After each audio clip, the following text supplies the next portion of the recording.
Hello student, good afternoon. My name है आशीष Dave, subject teacher Hindi. मैं आपको क्लास 6 की चैप्टर फर्स्ट मैं ढूंढता तुझे था, इसके राइटर श्री रामनाथ त्रिपाठी जी हैं। इसमें कविता का भाव, बढ़ती सुधार, विलोम शब्द, वचन, पर्यायवाची शब्द, इसके बारे में तो आप लोगों को चैप्टर में एक्सप्लेन करने जा रहा हूँ। तो मैं ढूंढता तुझे था जब कुंज और वन में, तू खोजता मुझे था तब दीन के वतन में, तू आह बनकर किसी की मुझको पुकारता था, मैं था तुझे बुलाता संगीत में, भजन में, मेरे लिए खड़ा था दुखियों के द्वार पर तू, मैं बाट जोहता था तेरी किसी चमन में,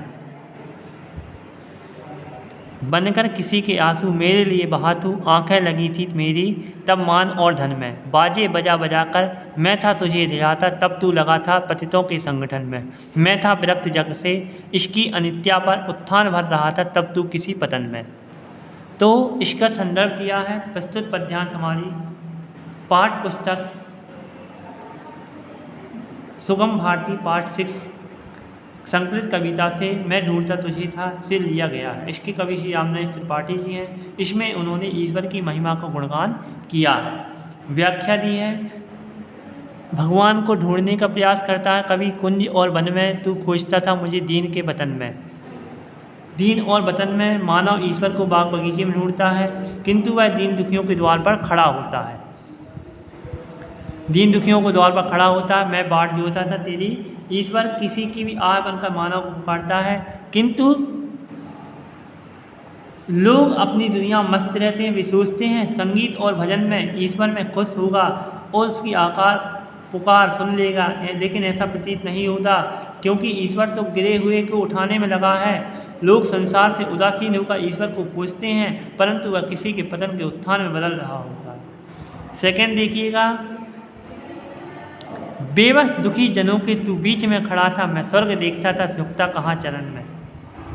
तू बेबस दुनिया के बीच में खड़ा रहता था और तू स्वर्ग देखता था, आसमान देखता था, मैं तेरे चरणों को तूने दिए अनेकों अवसर ना मिल सका मैं, तू कर्म में मगन था मैं व्यस्त था कथन में, वैसे कैसे तुझे मिलूंगा जब भीड़ इस कदर है, हैरान होके भगवान आया हूँ मैं शरण में। इसका भी संदर्भ वही रहेगा, प्रसंग भर चेंज हो जाएगा। इसमें प्रसंग में अवसर मिलने पर लोगों को कार्य करते रहना चाहिए। तो इसमें बताया गया है कि तू अनेक अवसर ढूंढ रहा था, लेकिन मैं कर्म में मगन था, व्यस्त था कथन में, कैसे तुझे मिलूंगा जब भीड़ इस कदर है। भीड़ लगी रहती है और हैरान होकर भगवान आया हूँ मैं तेरी शरण में। कभी हैरान होकर भगवान की शरण में जाता है।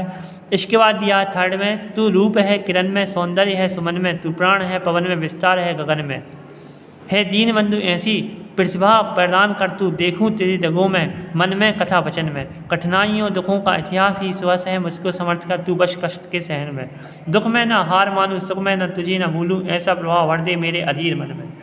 तो इसमें आपको संदर्भ और दोनों प्रसंग दोनों पूर्वानुसार रहेंगे। इसमें बताया गया कवि ईश्वर की महिमा गुणगान करते हुए कहता है कि वह किरण में रूप है, पुष्प में सौंदर्य है, पवन में प्राण है और गगन में विस्तार है। कवि प्रार्थना करता है कि ईश्वर उसमें प्रतिभा प्रदान करे, ताकि उसमें ईश्वर की आंखों में, मन में और वचनों देख सके। कठिनाई और दुखों का इतिहास गौरवशील होता है। कवि ईश्वर से प्रार्थना करता है कि वह उसमें कष्ट सहने की क्षमता दे, ताकि वह हर दुख को हार नहीं माने और साथ में सुख की क्षणों को कभी न भूले। इसके बाद देखिएगा आप लोग शब्दार्थ। कुंज मीन्स होता है बगीचा, दीन मीन्स होता है गरीब, बाट जोहना मीन्स प्रतीक्षा करना, पतित मीन्स गिरे हुए, बेरक्त मीन्स उदासीन, विवश मीन्स विवश, मगन मीन्स तल्लीन एकाग्र, समझ मीन्स योग्य लायक, पवन मीन्स हवा, गगन मीन्स आकाश, जग मीन्स नेत्र, सुयश मीन्स प्रसिद्धि, अधीर मीन्स व्याकुल। इसके बाद देखिए वस्तुनिष्ठ प्रश्न सही जोड़ी बनाना है। दीन के कर्म में, अधीर से और उसके बाद जग से। तो इसका फर्स्ट में आएगा दीन के, वतन कर्म में, मगन अधीर का आएगा, मन जग से हो जाएगा विरक्त। मैं ढूंढता तुझे था जब कुंज और वन में, आँखें खुली थी मेरी मान और धन में, हे दीनबंधु ऐसी प्रतिभा प्रदान कर तू, ऐसा प्रभाव भर दे मेरे अधीर मन में। तो आपको इनको काफ़ी राइट करना है। अति लघु उत्तरीय प्रश्नों का उत्तर, निम्नलिखित प्रश्नों का उत्तर एक एक वाक्य में लिखना है। कवि ने ईश्वर को दीनबंधु क्यों कहा है? अधीर मन की अधीरता किस प्रकार दूर हो सकती है? जग की नित्या का क्या अर्थ है? कवि किस स्थिति में हार नहीं मानता? किरण, सुमन, पवन, गगन किसके स्वरूप हैं? कविता में मैं और तू शब्दों का प्रयोग किसके लिए किया गया है? इसके बाद लघु उत्तरीय प्रश्न दिए हैं। निम्नलिखित प्रश्नों का उत्तर 3 से 5 वाक्य में दीजिए। केवल संगीत और भजन में ईश्वर को न ढूंढकर कहाँ कहाँ ढूंढना चाहिए? कर्म में, मगन में, कथन में व्यस्त इस पंक्ति का आशय स्पष्ट कीजिए।